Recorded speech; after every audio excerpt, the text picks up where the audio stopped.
It's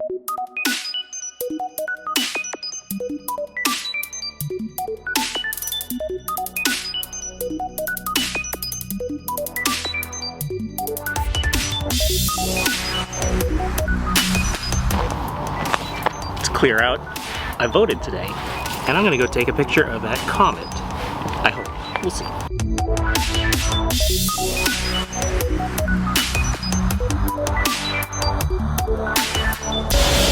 Greetings! It is about 9:47. I have just polar aligned it. I've started the exposures. I'm on my second set of 25. So hopefully this turns out. I've never shot a comet before, to be honest.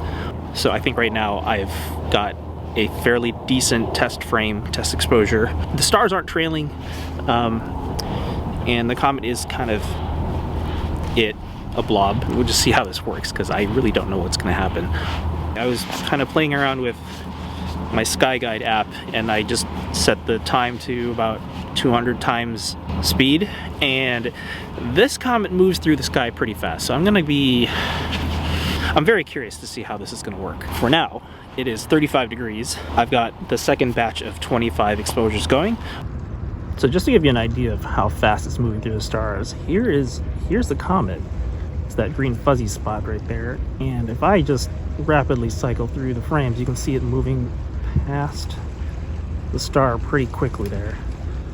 And I've got about 70 frames going. So if I zoom through all that, here we go. You'll see how it moves relative to that star, but it's just zooming past. Okay, so while the next batch of 25 keep going, Space.com says the Comet C 2022 E3 ZTF became quite the celestial celebrity in early 2023 as its closest approaches to the Sun and Earth made its bright green glow visible from our planet, but this might be its last visit. Okay, so I know that comets usually have this green glow with them anyway, so it's kind of interesting how the news just kind of made a big deal about the green comet. Why not, you know? If it's what gets people interested in space, let's do it. But fascinating thing about this is, according to NASA's JPL, the comet is on a 50,000-year orbit of the Sun, or at least it was.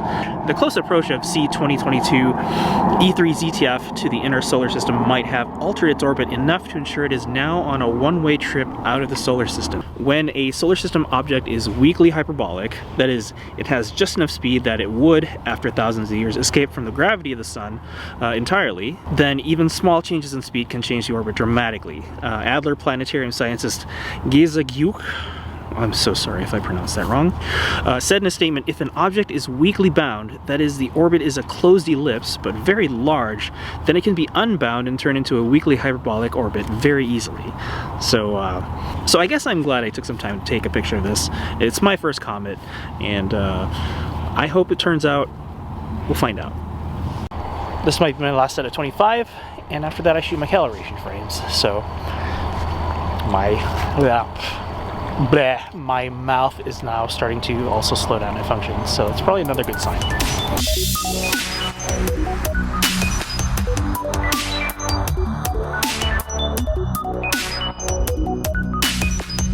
Dark frames are going in the back. Let's head home.